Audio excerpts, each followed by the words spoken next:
Boa noite, amigos. Sejam bem-vindos a mais uma reunião pública da nossa casa.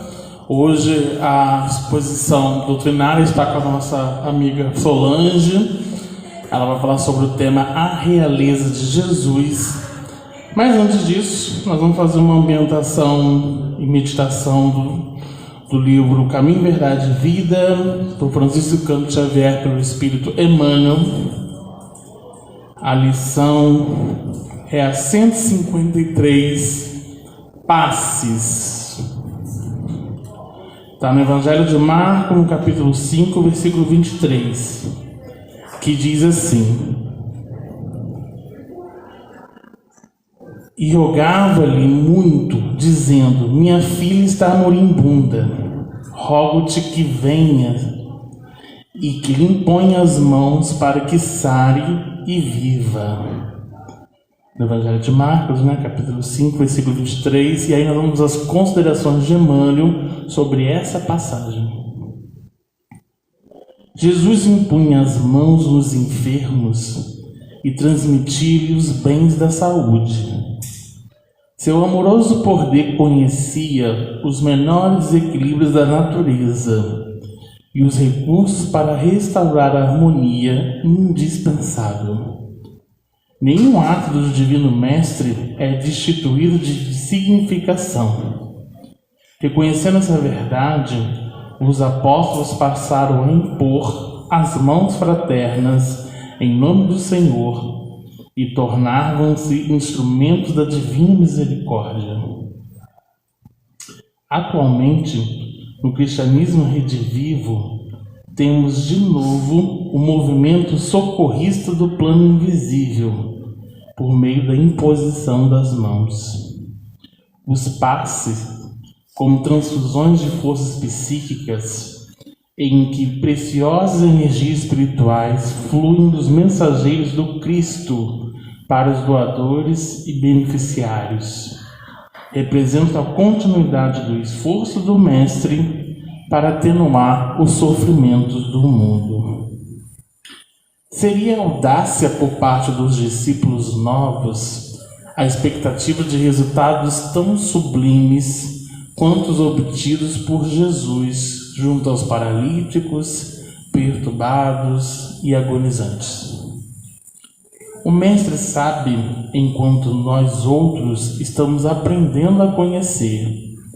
É necessário, contudo, não lhe desprezar a lição, continuando por nossa vez a obra de amor com mãos fraternas. Onde existe a sincera atitude mental do bem, pode estender o serviço providencial de Jesus. Não importa a fórmula exterior, cumpre-nos reconhecer que o bem pode e deve ser ministrado em seu nome.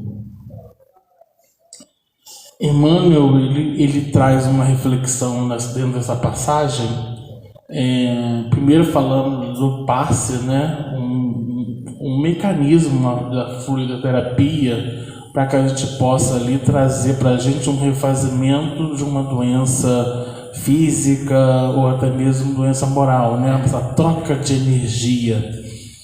Mas ele vai além do passe, ele cita Jesus, imagina o mecanismo espiritual de Jesus, a dimensão do mecanismo do magnetismo espiritual de Jesus perante aquelas pessoas que o chegavam pedindo uma salvação ou até mesmo um caminho para que possa curar das suas dores, Então é um magnetismo puro que a gente não tem dimensão de mensurar.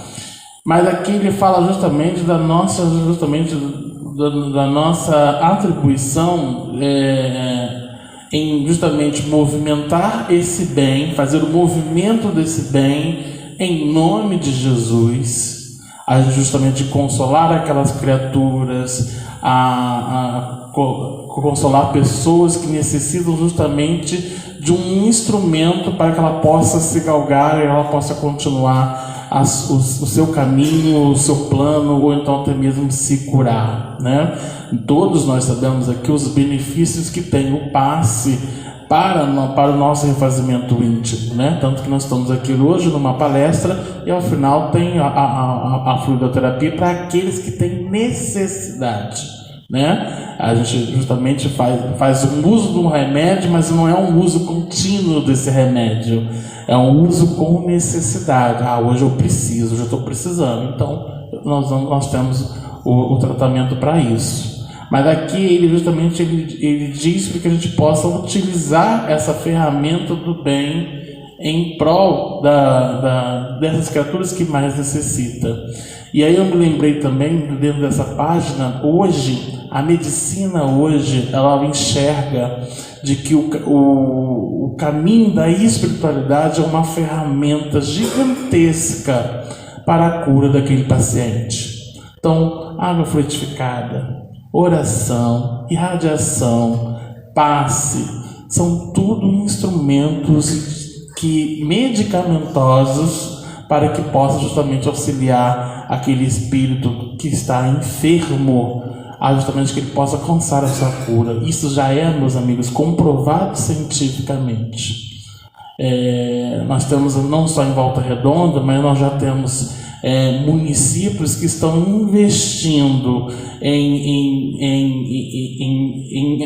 parcerias com as religiões para que ali possam fazer ali um campo de uma oração para aquele enfermo, para auxiliar aquela criatura ou auxiliar aquele espírito, para que ele possa ali ter um estímulo, um remédio, para que ele possa dar ali um conforto para aquela dor, para aquele que tanto que ele sofre, né? Então hoje existem veículos, existem parcerias que a própria medicina já enxerga que a espiritualidade é um benefício poderoso para a ferramenta de melhoria daquele paciente que tanto necessita. E nós já sabemos de que o passe, essa fonte de energia pura, consiste justamente em espalhar o bem a todas as criaturas.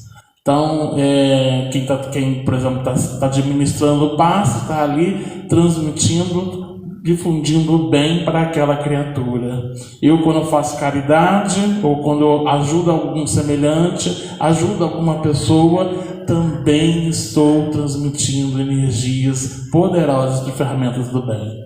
É o que Emmanuel está querendo nos mostrar aqui com esse artigo Passes, da lição 153 do Caminho, Verdade e Vida. Então, utilizemos com muito assim, como se diz, com muito cuidado, né? A gente justamente olhando para nós essa ferramenta poderosa de melhoria íntima como um santo remédio, né? A oração, ela é um remédio poderoso e que nós possamos utilizar bem, e ao mesmo tempo, se eu tenho distância, eu não consigo fazer difundir o bem com contato físico ou distância, a oração é a melhor ferramenta para que você possa ajudar aquela criatura mesmo distante, né? Então utilizemos bastante essa ferramenta para justamente ali a gente multiplicar essa ação de troca de energia em prol do bem, em nome de Cristo. Então vamos elevar nossos pensamentos e agradecer ao amigo Mestre Jesus, aos amigos espirituais que nos acompanham, Bezerra de Menezes, sua falange amiga, que coordena e orienta as atividades dessa casa.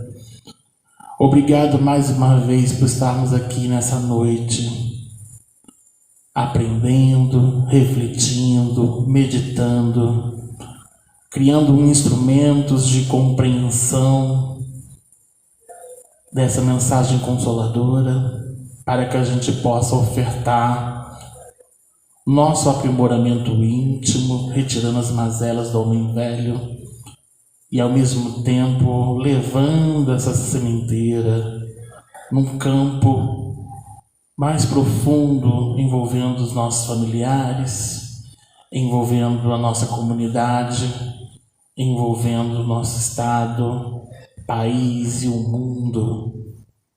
Que nós possamos, no mecanismo de pensamento, auxiliar aqueles irmãos que passam por estágios de dores, sejam físicas, morais ou espirituais, e que possamos consolá-los através da palavra que a nossa irmã Solange irá apresentar hoje, através de seus estudos, com seus amigos espirituais que lhe orientam, para que a gente possa compreender essa mensagem e difundir, divulgar, vivenciar nesse planeta em regeneração ao qual fomos convidados a colaborar nesse processo. Que o Senhor nos ilumine e nos proteja hoje e sempre. Que assim seja. Graças a Deus. Então nós vamos passar a palavra para Solange, que ela vai falar sobre a realeza de Jesus.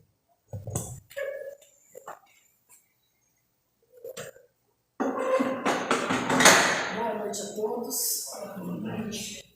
Primeiro queremos agradecer a casa que nos oferece essa oportunidade do ensino, do aprendizado, e também queremos agradecer a cada um que aqui está, que deixou seu lar e veio aqui para ouvir os estudos, aproveitar desse ambiente tão acolhedor que é a Casa Espírita, que podia assistir essa palestra lá na internet, Mas não tem como estar aqui na Casa Espírita experimentando esse acolhimento que os bons espíritos nos dão todas as vezes que aqui viemos. Então é muito agradável a gente poder estar aqui, graças a Deus, E sobretudo a Deus, nosso Pai, que nos permite estar aqui, nessa oportunidade tão bacana que é reencarnar, Viver uma vida observando a nós mesmos, buscando o nosso melhoramento, adiantando-nos no nosso progresso espiritual. Isso tudo é muito, muito bom. Hoje nós vamos refletir um pouco sobre esse tema, que o Felipe nos trouxe aqui, a realeza de Jesus. É um tema muito bem condensado, que está no item 4 do 2º capítulo do Evangelho, Meu Reino Não É Deste Mundo. Esse capítulo, logo no início, Kardec nos traz aqui o diálogo entre Jesus e Pilatos, momentos antes da sua crucificação. Então, Pilatos, tendo entrado de novo no palácio, veio vir Jesus à sua presença. Perguntou-lhe: És rei dos judeus? Respondeu-lhe Jesus: Meu reino não é deste mundo. Se o meu reino fosse deste mundo, a minha gente houvera combatido para impedir que eu caísse nas mãos dos judeus. Mas meu reino ainda não é aqui. Disse-lhes então Pilatos: És, pois, rei? Jesus respondeu: Tu dizes, sou rei. Não nasci e não vim a esse mundo senão para dar testemunho da verdade. Aquele que pertence à verdade escuta a minha voz.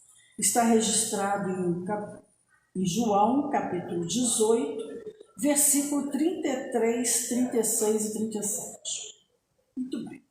Então, desse diálogo aqui,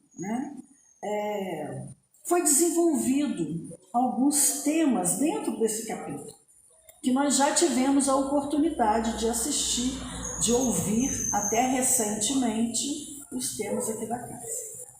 Muito bem, hoje nós vamos estudar então a realeza de Jesus.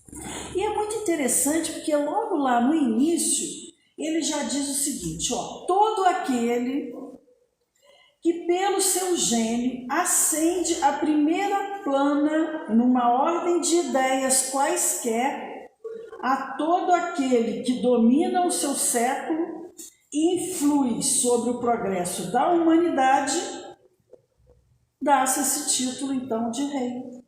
Né? Então, vamos pensar um pouquinho. Nós temos na vida, no nosso estado material, temporal, nós temos algumas pessoas que são aclamadas, não é? Pela sociedade como o rei. Conhece o rei? Quem conhece o rei do futebol? Pelé, né? Ele é aclamado rei. E por que ele é aclamado rei? Porque ele foi uma pessoa muito especial dentro do futebol. Veja, eu até fiz umas anotações. De 1.364 jogos, ele marcou 1.282 gols. Né? De 1.364 jogos, ele marcou 1.282 gols. Né? Olha, venceu a Copa do Mundo por 3 vezes. 6 campeonatos brasileiros, 2 Libertadores e mais outros tantos títulos.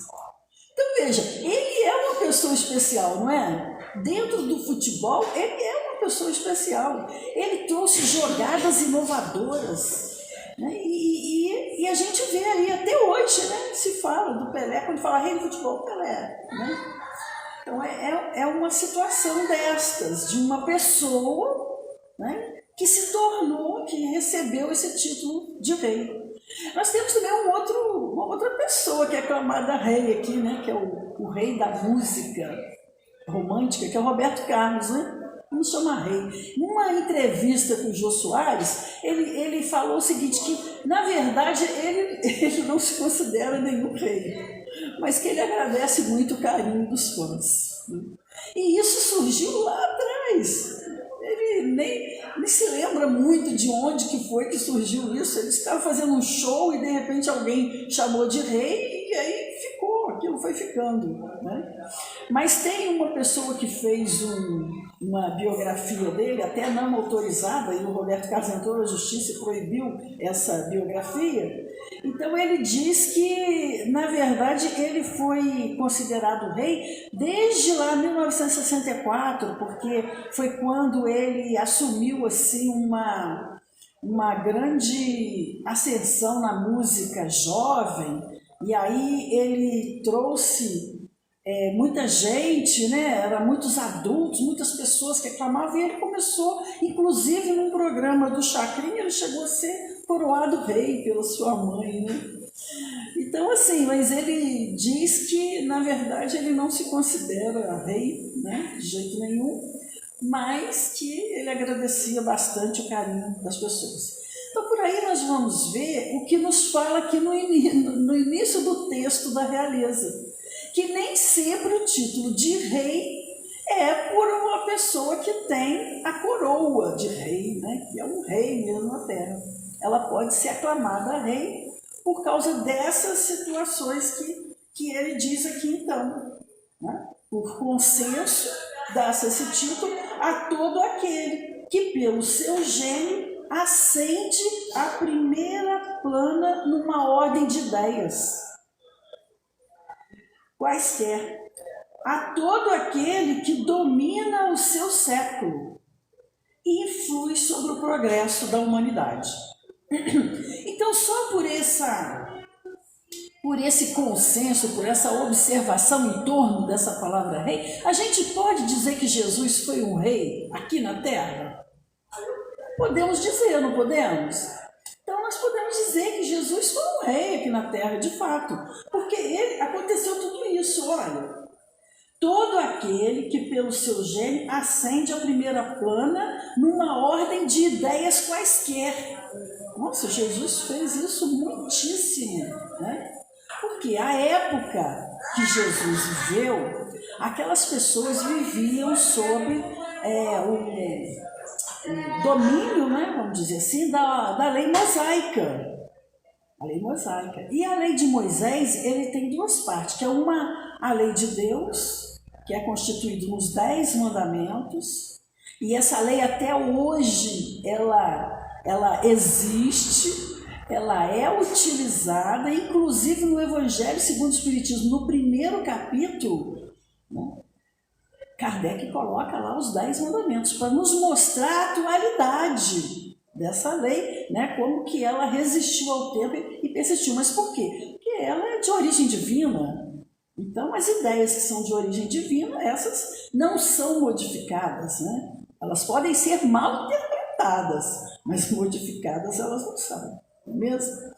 E aí tem aquela outra parte da lei de Moisés, que é a lei civil disciplinar. Essa sim, essa daí, Jesus modificou profundamente. Ele falou dos excessos, né, que existia ao culto externo, ele condenou isso, os excessos ao culto externo, e também as falsas interpretações da lei. Então ele modificou profundamente e reduziu essa parte disciplinar numa única: amai a Deus sobre todas as coisas e ao próximo como a si mesmo. Nisso consiste toda a lei e os profetas. Ele pegou aqueles 600 e tantos, né, se não me engano, 682 itens da lei disciplinar, né, se não me falha a memória, e ele transformou nesse único item, né, amar a Deus sobre todas as coisas e ao próximo como a si mesmo. Nisso consiste toda a lei e os profetas. Muito bem. Joana de Ângeles, no livro da Esperança, psicografado, não, eu coloquei Esperança, mas não é Quando Voltar a Primavera. Quando Voltar a Primavera, esse é que é o livro, que eu escrevi errado aqui na minha cola. Então, é um livro psicografado por Divaldo Franco, e Joana, ela vai fazer um preâmbulo histórico dessa época, em que Jesus, antes, né, de Jesus. Então nós pegamos alguns itens desse livro de Joana e também um pouco da história.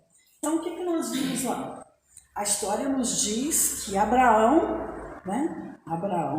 foi eleito por Deus para trazer essa mensagem e essa família, de onde lá na frente nasceria Jesus. Que se sabe que a programação no mundo espiritual não é feita de última hora, né? Lá é tudo planejado com bastante antecedência, né? E por isso é que a gente pode ficar tranquilo com relação à transição planetária, tá? Isso daí está super programado, está tudo sob controle, nada está fugindo ao controle de Jesus, está tudo certo.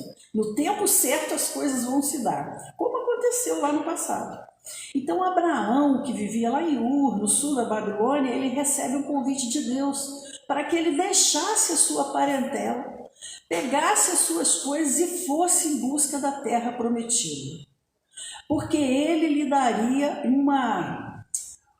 uma família tão numerosa, né, e quanto as estrelas do firmamento. Então veja, era uma família numerosa que ele teria. E ele, é muito interessante como que a pessoa está lá, né? Ele cuidava lá das ovelhas, do gado dele, estava na família dele, e de repente ele recebe esse convite e ele sai. Vai embora. Se Deus convidasse hoje a nós aqui para que a gente fizesse uma obra, né, lá em tal lugar, será que a gente teria essa coragem de deixar tudo lá e ir embora, né? Olha como que esse homem foi preparado também para essa missão.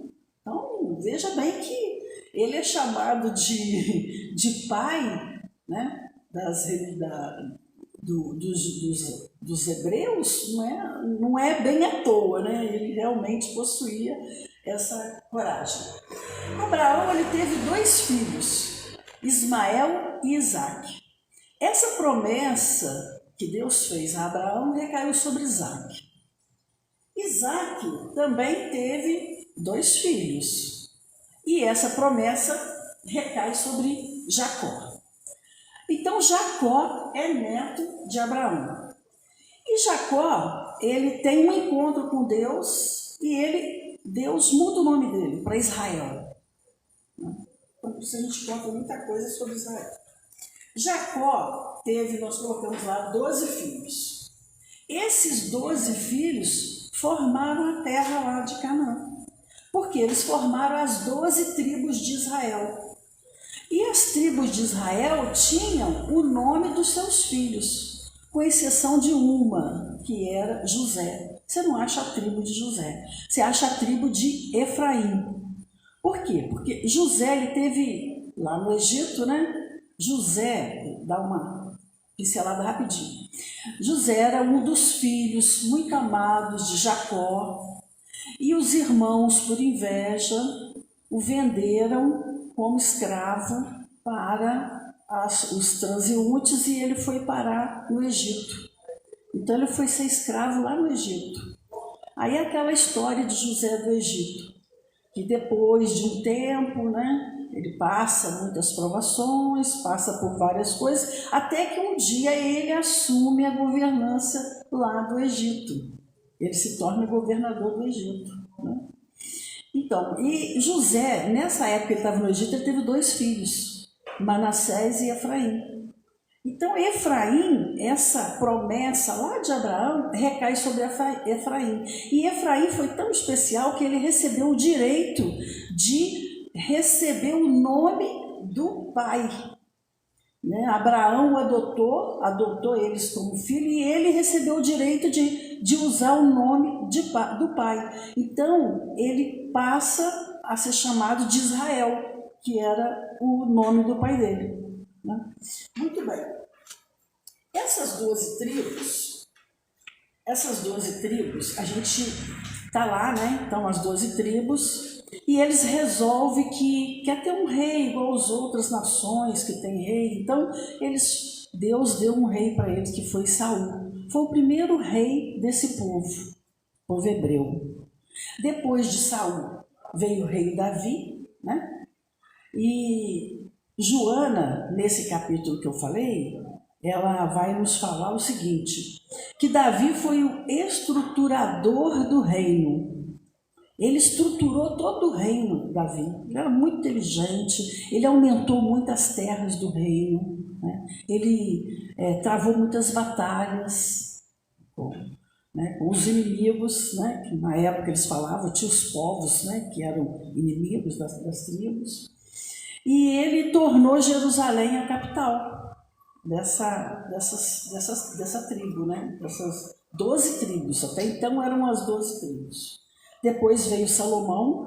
Salomão também foi um rei muito especial. Ele foi um rei muito inteligente. Ele fez o povo muito próspero. Ele construiu muitas obras muito bonitas, né? Lá. Inclusive o templo de Jerusalém. O primeiro templo de Jerusalém foi construído por ele. Na verdade, era Davi que queria construir esse templo, né? Mas Deus não permitiu. Então, Davi guardou a riqueza para que o filho dele conseguisse construir, e isso aconteceu, construiu o reino. Depois que o Salomão morre, aí tem um problema lá entre as tribos e elas se dividem. Então, 10 tribos vão para o norte, né? E formam o reino de Israel, cuja a capital é Samaria, e 2 tribos ficam no sul, que as tribos do sul, que se forma o reino de Judá. E esse reino de Judá, a capital é Jerusalém. Então, assim, as coisas iam acontecendo, né? Não muito bem entre eles, porque já havia tido uma divisão, e indo. Aí o que acontece? O reino de Israel, lá do norte, ele é invadido pelos assírios. Então, os assírios, como que foi essa invasão? Eles foram para lá e foram viver junto com eles. Então, eles foram viver junto com eles, aí algumas coisas acontecem, né? Você tem uma cultura, aí de repente chega outra cultura estranha e se mistura ali com aquela, com o tempo vai se modificando, né? Todo mundo vai se modificando. Por isso que existia essa questão entre os judeus e os samaritanos. Dizia que os samaritanos não eram genuínos, né? E que eles sim eram. Porque o que aconteceu com o reino de Judá? O reino de Judá também foi invadido pelos babilônios, né? Só que os babilônios produziram um exílio. Ele pegou o povo e levou para a Babilônia. Aí eles foram viver lá na Babilônia durante 70 anos.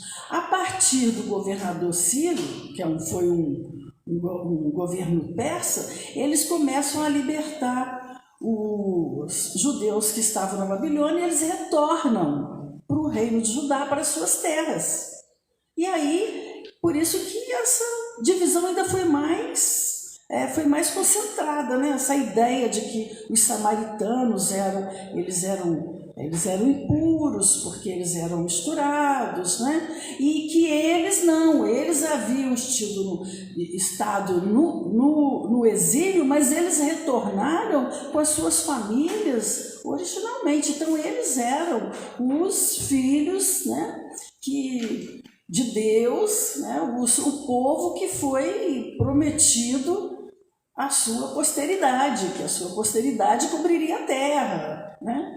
E teria uma família numerosa. Então eles encontram neles essa explicativa, e por isso que surgiram então esses conflitos entre eles. E a época de Jesus, a gente vê como que Jesus vai, né, orientando aquele diálogo com a mulher samaritana, por exemplo, né? O judeu não podia conversar com os samaritanos, não podiam, né? Quando Jesus vai fazer a sua viagem para Jerusalém, ele passa pela Samaria, ninguém dá pousada para ele. Por quê? Porque ele era um judeu e eles não podiam fazer isso, os judeus, exatamente tudo aquela questão toda que existia entre eles, né? E Jesus várias vezes mostrando, né, que o reino de Deus não é nem lá nem cá, é no coração, né? Várias vezes ele traz essa lição.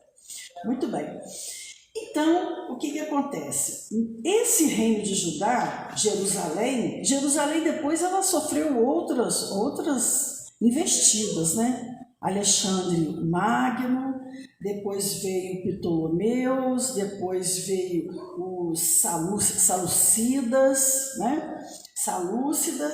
E depois os romanos. A época dos romanos é que Jesus nasceu, né? É que Jesus chega então nessa terra, e aí ele pega a sociedade desse jeito, né?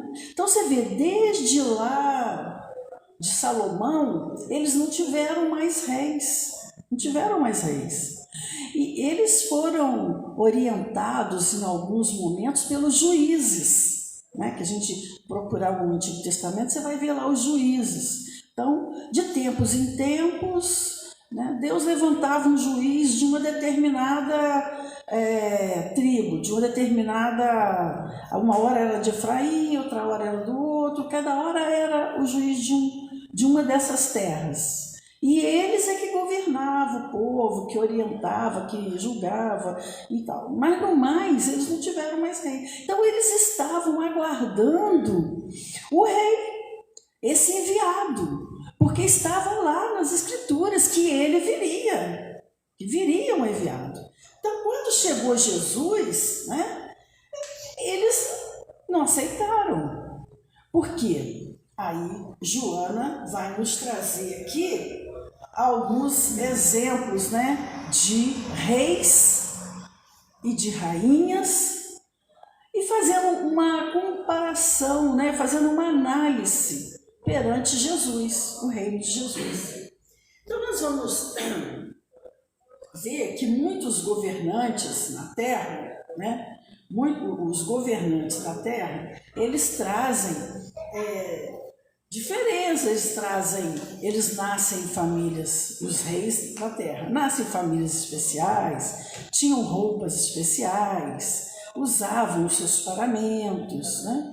E eles produziram muita riqueza para a sociedade, eles eram muito ricos, eles possuíam muitos bens.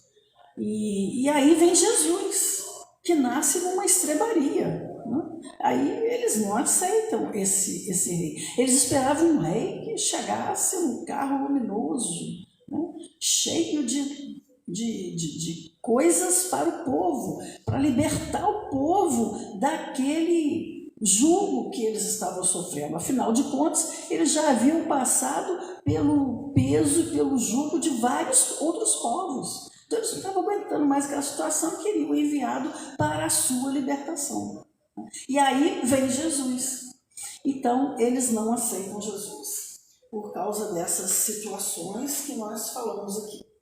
E aí ela vai fazer um comparativo entre os reis da época e Jesus. Então, primeiro ela vai falar de Dario, que é um imperador grandioso, né?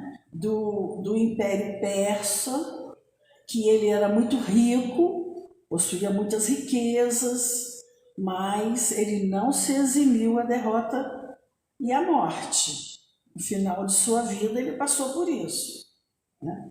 Depois ela vai falar de Marco Antônio. Marco Antônio também, né, possuiu um reino, e no final ele foi julgado, né? Ele ia ser julgado no Fórum de Roma, e ele não aguentou para passar por aquela expiação, por aquela humilhação de ser julgado pelas coisas, né, erradas que ele havia feito. Então ele se suicida. Ela fala também de Alarico, que é um rei visigodo, né, que os seus ajudantes, os seus asseclas, tiveram que desviar um rio para sepultar o seu corpo, a fim de que ele não fosse utilizado pelos vândalos, né? Roubado suas coisas, suas roupas. Então eles tiveram que fazer isso para esconder, né, o corpo dele dos inimigos. Depois ele fala de Filipe I da Espanha. Ele era chamado Formoso. Ela fala que ele, mesmo antes da sua desencarnação, dias antes da sua encarnação, ele já estava com cheiro fétido. Então ele sucumbiu de novo, né, igualmente, no momento da morte, né? Depois fala de Isabel I da Inglaterra, que ela governou com mão de ferro, foi responsável por muitas mortes. E aí ele fala que nos últimos instantes da sua vida, ela suplicou mais alguns minutos antes de atravessar o pórtico do túmulo, como qualquer outra criatura. Fala também de Catarina de Médici, que desencadeou a terrível matança religiosa, não se furtou ao mesmo destino das suas vítimas. Luís XIV, que governou a França por mais de 70 anos e foi o último absolutista monárquico na França, né? Elaborou o direito divino dos reis, também sucumbiu envelhecido, deixando a França esgotada. Então ela diz: monarcas e reis provaram a grandeza do manto, todavia acompanharam, exauridos, a inevitável marcha para as hórridas trilhas da pusilanimidade e da morte. Todos eles tiveram o mesmo destino de todos nós, né? E com Jesus, no entanto, uma singela estrebaria foi elevado a berço de luz. E aí ela vem nos mostrando Jesus que deu a vida sem tirar de qualquer daqueles que o esperavam. Rei da terra, cujas fronteiras se perdem no sistema que sustenta, foi o servo dos mais infelizes. Então Jesus, governador do planeta, vem à Terra, né? E ele se torna como um de nós, porque ele possuía humildade. ele se fez como um servo de todos, governador do planeta, né? E a gente vê essa mensagem do Cristo, essa lição lindíssima na cerimônia, por exemplo, do lava-pés, onde ele, sendo o governador do planeta, lavou os pés dos seus discípulos, né? Daqueles que estavam ali. Então, em nenhuma ocasião acusou, perseguiu ou gerou vítima. Sem qualquer título de ostentação, somente o aceitou de mestre, por ser, em verdade, aquele que ultrapassou as dimensões do pensamento humano. Jesus, quando esteve aqui, o pensamento do Cristo estava muito adiante da sua época. Então, por isso era tão difícil para aquelas pessoas compreender esse ser. Eles estavam sendo regidos por uma lei e Jesus trouxe uma mensagem muito além dessa lei. E eles não conseguiram entender, né, isso. O único a saber, sem recear, a destinação que lhe estava reservada em 2 traves de madeira, até então símbolos de suprema humilhação em forma de hediondo suplício. Tamanha a grandiosidade do Cristo, sabendo de tudo que ia acontecer com ele, mas ele ficou ali, firme, né? Filho do homem, alçou todos os homens a Deus. Nunca, porém, receou, justificou-se ou evadiu-se a imposição relevante. Então, o peso, o estresse, imagina, né? Que foi o peso daquele momento, né? Mas ele não, ficou firme até o último instante. E isso é pela sua grandeza, né? Pela sua realeza, né, espiritual. Então, 2 portas de acesso ele dignificou, o berço e o túmulo. 2 símbolos de libertação, entrada e saída da vida na direção da vida. Então, o tempo todo foi isso que Jesus nos trouxe. O meu reino não é deste mundo. Então, ele pode ser considerado um rei quando a gente faz aquela análise, mas ele falou nesse momento, né, em que ele, o reino dele não era daqui da terra, não era ainda aqui na terra. Então, o meu reino é o reino dos céus. E durante toda a sua vida, ele nos ensinou como acessar esse reino dos céus. Isso é que é mais interessante, né? Ele deixou aquela lei pesada, disciplinar, e de uma forma leve, no seu jeito de ser, nas lições que ele trazia, na forma como ele vivencia aquela mensagem, ele nos trouxe a libertação. Por isso, tão importante a vinda de Jesus na Terra, de extrema importância. Com certeza, se Jesus não tivesse vindo, nós estaríamos imensamente atrasados ainda no nosso progresso evolutivo. Se nós estamos no nível que estamos, nós agradecemos a vinda do Cristo. É claro que a gente sabe que a sua mensagem também foi mal interpretada. E quando a gente vai ver lá o primeiro capítulo do Evangelho, aqui segundo o Espiritismo, meu reino, quando ele vai falar das leis aqui, né? Ele vai nos mostrar... Quando ele vem falar que não vim destruir a lei, ele vai nos mostrar exatamente isso, a fragilidade daquelas leis e como a mensagem dele também foi mal interpretada, a ponto dele ter que dizer: e eis que eu vos enviarei um novo Consolador.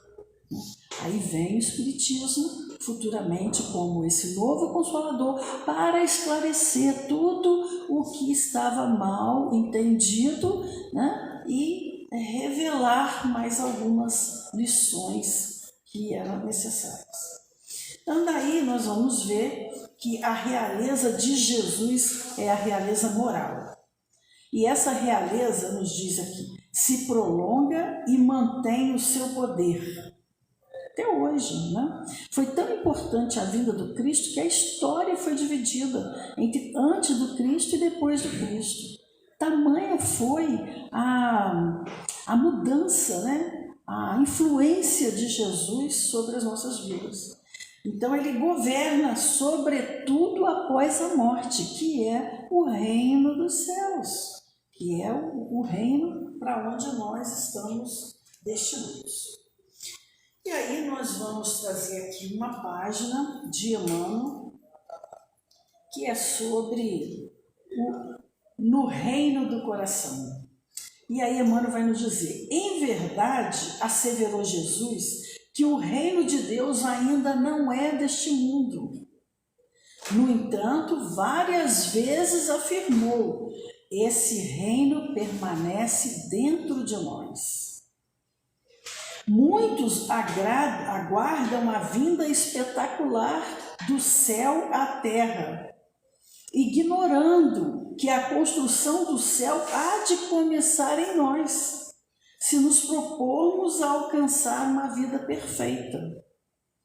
Então não existe nenhuma experiência nova que venha do céu para nos fazer isso, para nos fazer acordar para essa construção do reino, iluminação desse reino interior que já existe em nós, não é?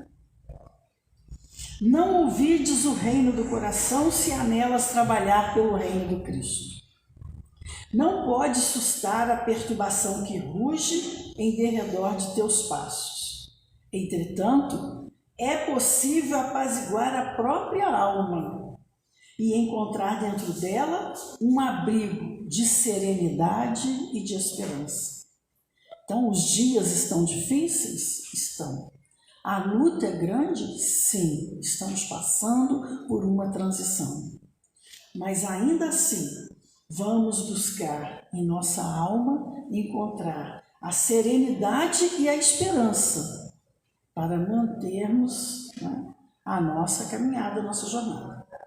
Não podes paralisar o verbo que fere e vergasta, mas é fácil guardar o próprio espírito em silêncio para somente movimentá-lo na bondade que ajuda, compreende e perdoa. Então, é utilizar bem o nosso tempo, utilizar bem o nosso tempo aqui. Nós estamos tendo essa oportunidade da reencarnação. Quando teremos outra?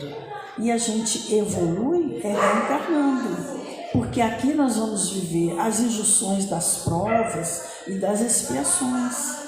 E na medida que nós vamos vivendo essas experiências, nós vamos nos transformando, nós vamos nos modificando, nós vamos tornando uma criatura nova, como nos dizia Paulo. Então, por isso, tão importante esse momento nosso aqui. E, às vezes, nós perdemos tempo, nós nos distraímos, né, com muitas outras coisas e deixamos de lado o mais importante da nossa estada aqui, que é a nossa mudança interior, né? Que é o nosso aperfeiçoamento espiritual. Não podes paralisar o verbo que fere, não podes, sem dúvida, inventar de repente hospitais, escolas, lares e templos em que a coletividade enferma e sofredora encontre de imediato remédio e ensinamento. Aconchego e fé viva, contudo, ainda hoje é possível recorrer, socorrer o parente desarvorado, amparar a criança infeliz, consolar o velhinho anônimo, auxiliar ao ignorante com uma frase amiga ou encorajar o irmão doente. Então, sempre há algo que a gente possa fazer em benefício do outro, né? Não pode, de improviso, impedir a carreira do mal. No entanto, é justo te consagres ao bem, como ponto de apoio ao amor puro que que se derrama da esfera divina em benefício da humanidade, em crescimento para a luz. Então, mesmo diante do mal que existe, conservarmos no caminho do bem. Esse é o conselho de Emmanuel para nós. Para isso, porém, é preciso que te escudes hoje e amanhã na boa vontade. É preciso boa vontade, porque nós vivemos a todo momento desafios na nossa vida, né? E esses desafios, para serem vencidos, a gente precisa ter essa boa vontade. E essa boa vontade, ela é estruturada na fé, na certeza que nós temos dessa vida espiritual, né? Da nossa jornada evolutiva, da oportunidade que Deus nos oferece para o crescimento, né? E que nesse mundo tudo vai passar, né? E que em breve nós estaremos de volta ao mundo espiritual. E aí, lá nós vamos poder fazer uma busca da nossa existência, o que nós aprendemos, o que ficou para trás, precisa ser revisto, né? Então a gente precisa ter boa vontade para poder vencer essas dificuldades que são nossas. Porque as situações estão aí. Se nós estamos sendo provados nesse ou naquele aspecto, é porque essa é uma dificuldade nossa, que nós precisamos vencer, né? E isso não é muito fácil, né? Não é muito fácil da gente vencer, é um pouco difícil. Mas, como ele diz, com boa vontade é possível. Porque nós sabemos que existe um planejamento espiritual, nós sabemos que existem as situações que nós somos provados para o nosso aprimoramento. Então a gente vai vivenciando essas experiências, tendo em vista esses conhecimentos e buscando sempre, né, a recompensa lá no mundo espiritual, sendo a nossa evolução uma melhoria para nós mesmos, né? Que a gente vai alargar o nosso conhecimento, os nossos sentimentos. Quando a gente olha para Jesus, diga como Jesus conseguiu perdoar. Depois de tudo que ele viveu, ali na cruz, ele diz: Pai, perdoa-lhes, eles não sabem o que fazem, né? Então a gente, mas como Jesus consegue isso, né? Evolução, nós vamos chegar lá também, né? Se hoje é um pouco difícil, nós vamos chegar lá um dia, mas para isso é preciso o quê? O exercício, para isso é a boa vontade que não fala. Lembremos-nos de que o valor da nossa existência está em função do valor que a nossa vida representa para as vidas que nos rodeiam. Olha, então o valor da nossa existência é esse. Quantas pessoas foram beneficiadas pela minha presença aqui na Terra? Esse é o valor da minha existência. Então é praticando bem, né? É praticando a caridade, benevolência para com todos, indulgência para com as fraquezas alheias, perdão das ofensas, né? Ainda mesmo que todas as circunstâncias te hostilizem, ajuda sempre, né? Ah, mas eu não vou ajudar mais porque é um ingrato, né? Não vou ajudar. Ainda mesmo que todas as circunstâncias te hostilizem, ajuda sempre. A eterna sabedoria, a seu tempo, se manifestará abençoando-te o sacrifício. Ó, né? Então, realmente, não podes aguardar o reino de Deus na terra de agora. Mas desde agora podes iluminar o reino de Deus que está em ti. Avalia as bênçãos que te marcaram os dias. Às vezes a gente não faz isso. Avaliar as bênçãos que nos marcam os dias. Vamos olhar quantas bênçãos nós somos privilegiados por Deus, né? Que te marcam os dias. E as vitórias íntimas que entesouraste no campo das próprias experiências, e nunca te acomodes com o desespero, né? Então é isso, é manter a nossa paz interior sempre, né?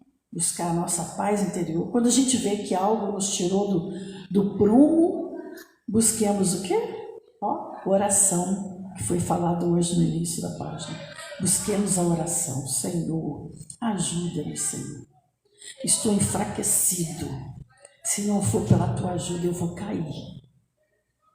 E Deus ouve as nossas rogativas e envia um bom Espírito que nos auxilia, que nos dá ânimo, coragem, forças. Às vezes todos nós passamos por lições na nossa vida que a gente olha para trás depois de eu nem sei como que eu consegui vencer aquilo, né? E não sabemos mesmo, porque foi os céus que nos ajudaram, né?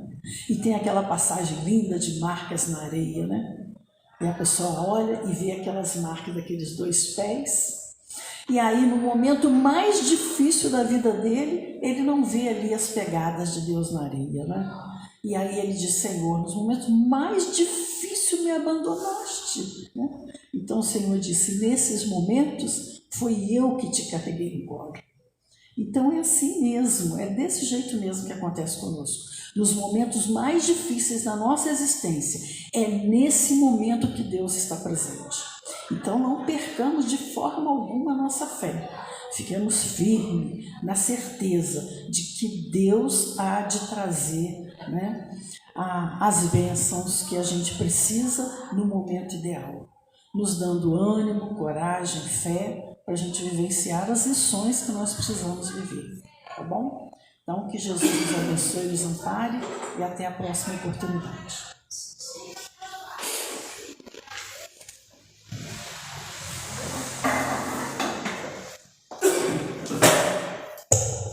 Agradecemos a Solange, né, pela oportunidade de estudo e reflexão da noite de hoje, né, conto da realeza, né, da rainha.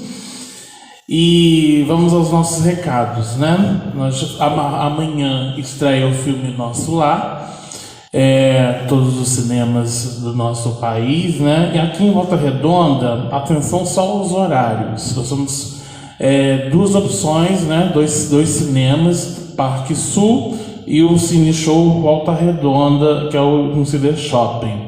No Cine Show, o horário está 18h40, tá? Só tem uma sala aberta no Cine Show às 18h40, 20 para as 7 da noite.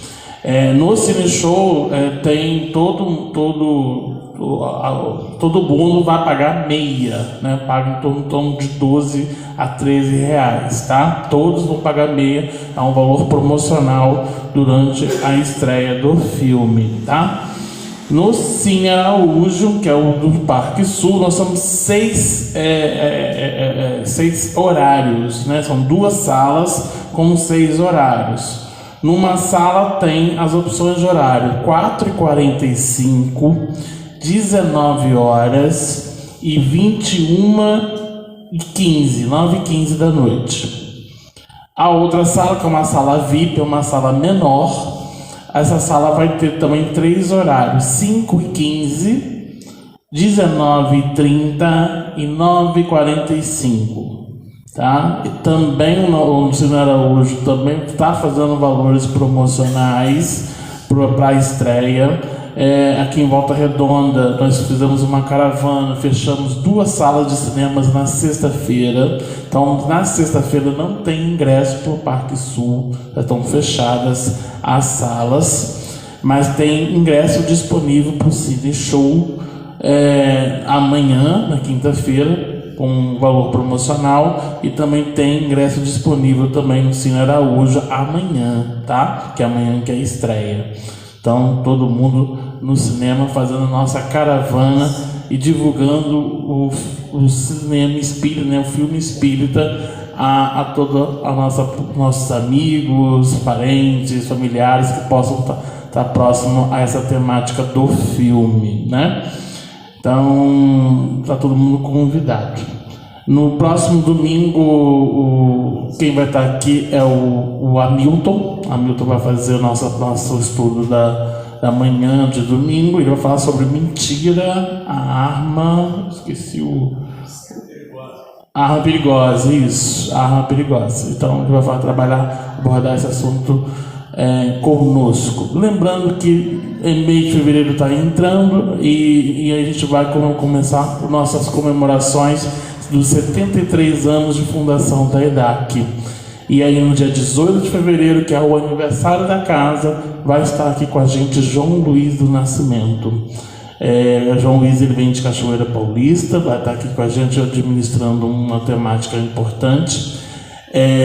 Seria bem interessante a gente trazer também nossos amigos, familiares, fazer aquela comemoração que sempre fazemos, né, todo mês de fevereiro, agradecendo essa casa por abrir as portas e a gente está aqui estudando, vivenciando o Evangelho de Cristo e também divulgando a doutrina espírita na comunidade do Eucaliptal e no entorno. Porque 73 anos, vocês já imaginam quantas pessoas já passaram aqui e quantas pessoas estão hoje no trabalho, mas fora da EDAC, mas em outras casas, mas que começaram aqui com a gente, né? A EDAC hoje, ela é a segunda casa espírita mais antiga de Volta Redonda.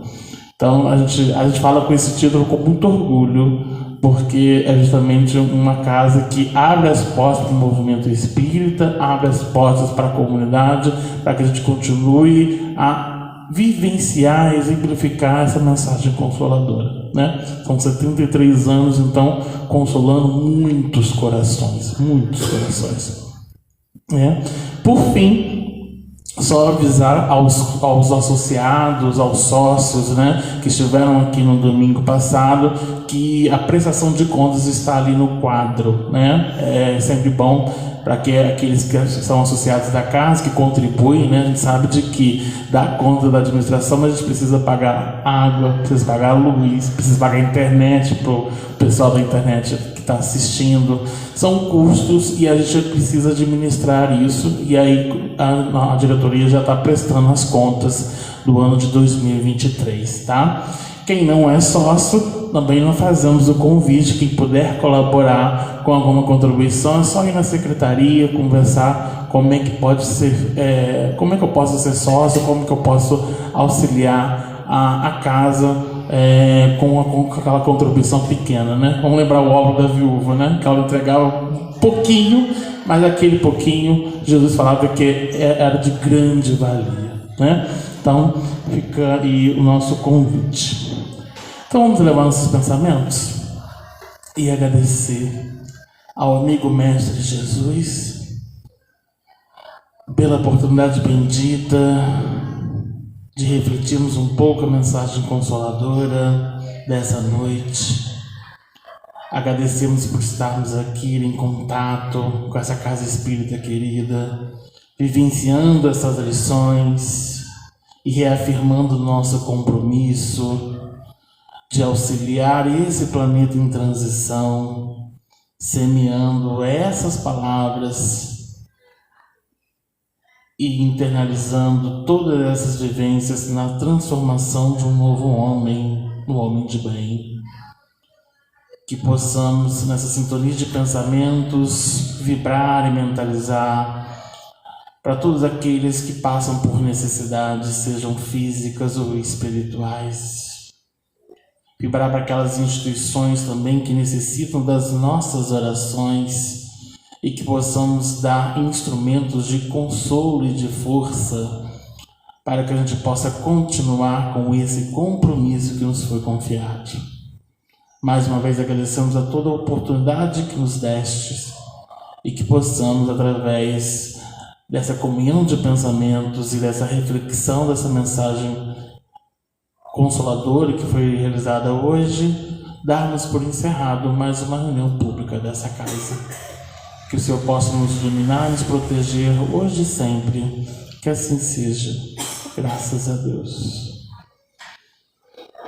Aqueles então que desejarem a passe, só aguardar que serão chamados. Tenha todo mundo uma boa noite.